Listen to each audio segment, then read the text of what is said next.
নমস্কার বন্ধুরা, আশা করি আপনারা সবাই অনেক অনেক ভালো আছেন।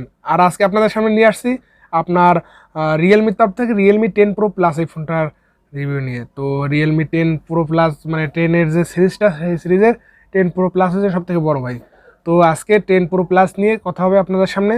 তো এই ফোনটা কেমন হচ্ছে এবং কি কি থাকছে এবং আপনার জন্য কি এই ফোনটা নেওয়া ঠিক হবে, এই সকল প্রশ্ন যদি উত্তর আপনি জানতে চান তাহলে আজকের ভিডিওটা আপনার জন্য।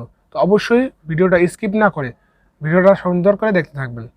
তো ফার্স্টেই আমি একটা কথা বলতে চাই যে আমাদের আগের যে একটা চ্যানেল ছিল, যেটা প্রায় মোটামুটি একটা চ্যানেল ছিল, তো সেই চ্যানেলটা মানে কিছুটা কারণের জন্য মানে মানে বন্ধ হয়ে গেছে। তো সেই চ্যানেলটা মানে বন্ধ হয়ে যাওয়ায় আমি নতুন চ্যানেল ক্রিয়েট করছি এইটা। তো অবশ্যই সাবস্ক্রাইব করবেন এবং পাশে থাকবেন।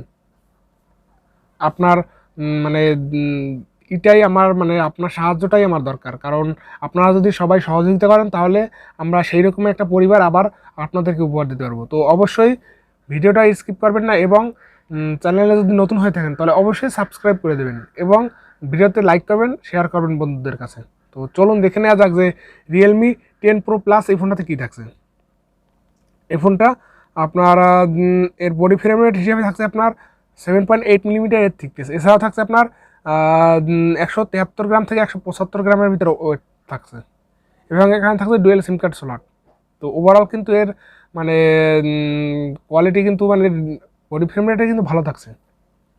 তো চলুন দেখে নেওয়া যাক এর ডিসপ্লে হিসেবে কী থাকছে।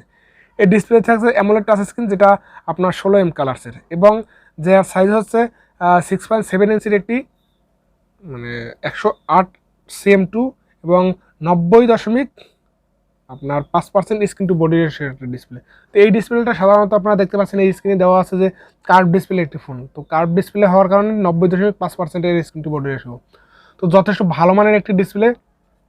আর এই ডিসপ্লের রেজলিউশন হিসেবে থাকছে 1080x2412 পিক্সেল এবং এর পিপিআই ডেন্সিটি হচ্ছে আপনার 394। তো ওভারঅল কিন্তু ডিসপ্লেটা দেখতে অসাধারণ ডিসপ্লে এবং ভালো মানের ডিসপ্লে। তো এইটা নিয়ে রিয়েলমি হাইড করতেছে যে তাদের নাকি এই নাম্বার সিরিজের এবার মানে যে বেস্ট ভেরিয়েন্ট, তো সেখানে কিন্তু কার্ভ ডিসপ্লে ফোন থাকছে এবং যার ডিসপ্লের কোয়ালিটি অসাধারণ কোয়ালিটি। এবং এখানে থাকছে HDR10+ supported 120 Hz refresh rate এবং 800 নিটস পিক ব্রাইটনেস।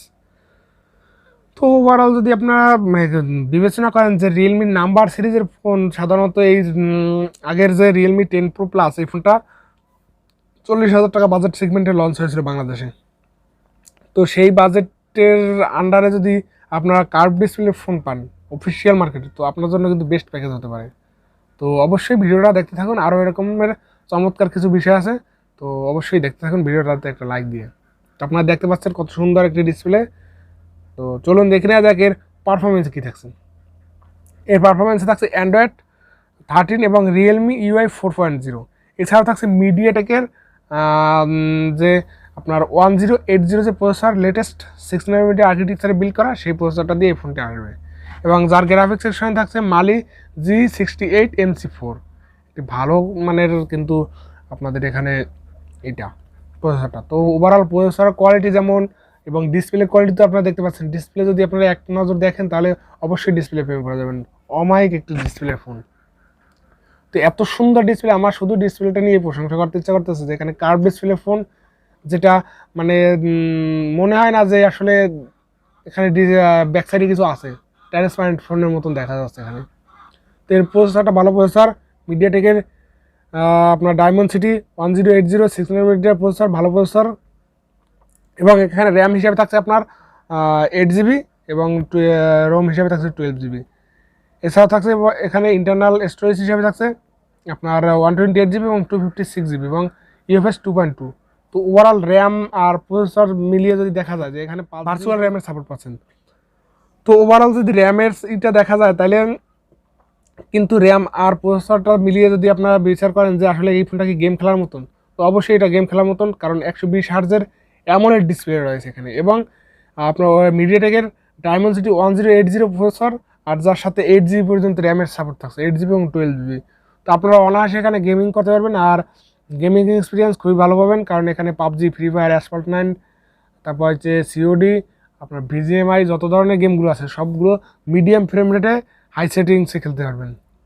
তো অবশ্যই এই দিকটা একটা ভালো দিক। তো মানে এখানে গেমিং এক্সপিরিয়েন্সের জন্য যদি আপনি ফোনটা নিতে চান তাহলে আপনার জন্য মানে চয়েস করতে পারেন এই ফোনটা। ওভারঅল মানে কিন্তু টুকটাক গেমিংয়ের জন্য মানে ভালো ফোন একটি। তো চলুন দেখে নেওয়া যাক এর নেক্সটে কী থাকছে। নেক্সটে ক্যামেরা হিসেবে থাকছে আপনার 108 মেগাপিক্সেলের মেইন সেন্সর এবং 8 মেগাপিক্সেলের আল্ট্রা সেন্সর এবং 2 মেগাপিক্সেলের ম্যাক্রো সেন্সর, 3টা সেন্সর থাকছে। এখানে দেখলে মনে হবে ব্যাক সাইডে যে 2টা ক্যামেরা। তো আপনারা দেখতে পাচ্ছেন যে 2টা ক্যামেরার মতন মনে হচ্ছে, কিন্তু আসলে না, 2টা ক্যামেরা না, এখানে 3টা ক্যামেরা রয়েছে। আর যার মেইন সেন্সর আছে 108 মেগাপিক্সেলের সেন্সর, আর যার সেকেন্ডারি মানে সেলফি ক্যামেরা, এই ফোনটার সেলফি ক্যামেরা হিসাবে থাকছে 16 মেগাপিক্সেলের সেলফি। তো আর এই ফোনটার মানে ব্যাক ক্যামেরা থাকছে আপনার 4K 30 fps পর্যন্ত ভিডিও রেকর্ডিংয়ের সাপোর্টেড এবং ফ্রন্ট ক্যামেরা থাকছে 1080 টু 30 fps পর্যন্ত ভিডিও রেকর্ডিংয়ের সাপোর্টেড। তো ওভারঅল কিন্তু আপনাদের জন্য মানে ক্যামেরার দিকটাও ভালো হচ্ছে। আর মানে 108 মেগাপিক্সেলের সেন্সর এখানে কিন্তু আগের ফোনটা মানে রিয়েলমি 9 প্রো প্লাসের ছিল কিন্তু আপনার সম্ভবত 50 মেগাপিক্সেলের সনি সেন্সর ওয়াইএস। তো এখানে কিন্তু 108 মেগাপিক্সেলের আপনার ক্যামেরা থাকছে যেটা ওয়াইএস সাপোর্টেড। তো অবশ্যই ভালো মানের ক্যামেরা ফিচার দিয়েছে এখানে, তো অবশ্যই আপনাদের পছন্দ হবে। আর এই ফোনটা যদি ক্যামেরার জন্য পারচেস করতে চান তো আপনারা অনায়াসে পারচেস করতে পারেন, কারণ ভালো ক্যামেরা ফোন। 40,000 টাকা বাজেট সেগমেন্টের ভিতরে যদি লঞ্চ হয় তাহলে আপনার জন্য ভালো ফোন হতে পারে।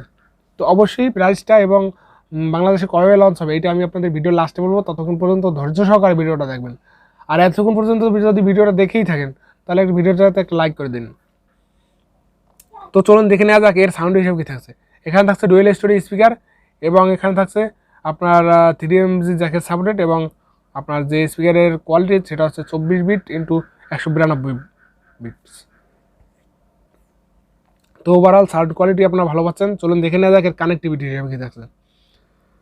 এর কানেক্টিভিটি হিসেবে থাকছে ব্লুটুথ 5.2 এর সাপোর্টেড, ওয়াইফাই 6 এর সাপোর্টেড এবং ডুয়েল ব্যান্ডের হটস্পটের সাপোর্টেড এবং এনএফসি সাপোর্ট থাকছে এখানে। এটা একটু ভালো দিক।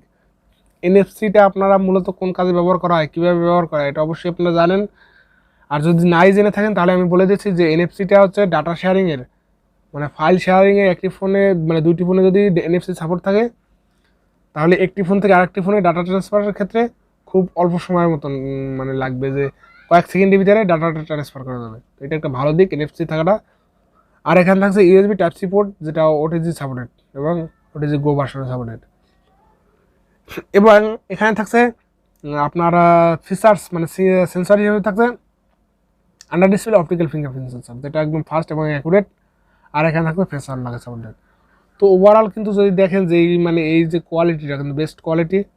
চলুন দেখে নিয়ে দেখেন ব্যাটারি হিসেবে কী থাকছে। এর ব্যাটারি থাকছে লিথিয়াম পলিমার নন রিমুভেবল একটি 5000 mAh এর ব্যাটারি, আর যার সাথে থাকছে 67 ওয়াট একটি ফাস্ট চার্জার। আর যেটা 50% চার্জ 17 মিনিটের ভিতর আপনার অ্যাডাপ্ট করবে। তো ওভারঅল 40 মিনিটের মতন সময় লাগবে এই ফোনটাকে ফুল চার্জ করতে। তো কেমন লাগলো এটাও কমেন্ট করে জানাবেন। এবং আপনার এখানে কালার হিসাবে থাকছে ব্ল্যাক, ব্লু আর স্টারলাইট। তো 3টে কালার ভেরিয়েন্টে থাকছে। তো স্টারলাইট কালারটা আমার কাছে বেশি ভালো লাগছে। তো আপনাদের কাছে কোনটা কেমন লাগছে অবশ্যই কমেন্ট করে জানাবেন। আর নেক্সটে কী নিয়ে ভিডিও দেখতে চান সেটাও কমেন্ট করে জানাবেন। এবং আপনাদের জন্য মানে মানে আপনারা যা জানতে চাচ্ছেন যে এই ফোনটা আসলে ওভারঅল কেমন হবে, তো আবার মানে আমি এই ফোনটা যদি রেটিং বিচার করি তাইলে এর ডিজাইন হিসাবে ডিজাইনে থাকছে আপনার 10-এর ভিতরে 10 এবং ডিসপ্লেতে থাকছে আপনার 10-এর ভিতরে 9 এবং আপনার ক্যামেরা থাকছে 10-এর ভিতরে 8। এছাড়াও থাকছে ক্যাপাবিলিটিতে 10-এর ভিতর মানে 10 ভালো ক্যাপাবিলিটি এবং এর পারফরমেন্সে থাকছে 10-এর ভিতরে 6 এবং এর ব্যাটারিতে থাকছে 10-এর ভিতরে 9 এবং ইউজেবিলিটিতে থাকছে 10-এর ভিতরে 10। তো ওভারঅল কিন্তু আপনার রেটিংটা যদি দেখা যায় যে এটার রেটিংটা যদি বিবেচনা করা হয় যে 8.8% এর আওয়ার রেটিং।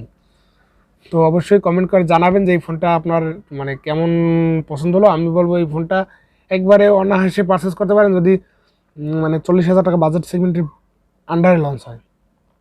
তো এটা একটা ভালো দিক। তো অবশ্যই এই ফোনটার বাংলাদেশে এর প্রাইস হতে পারে যেটা এক্সপেক্টেড প্রাইস প্রায় আপনার আমার ধারণা যেটা 40,000 টাকার মতন এবং ইন্ডিয়াতে প্রায় 22,000 রুপির মতন এই বাজেটে লঞ্চ হবে।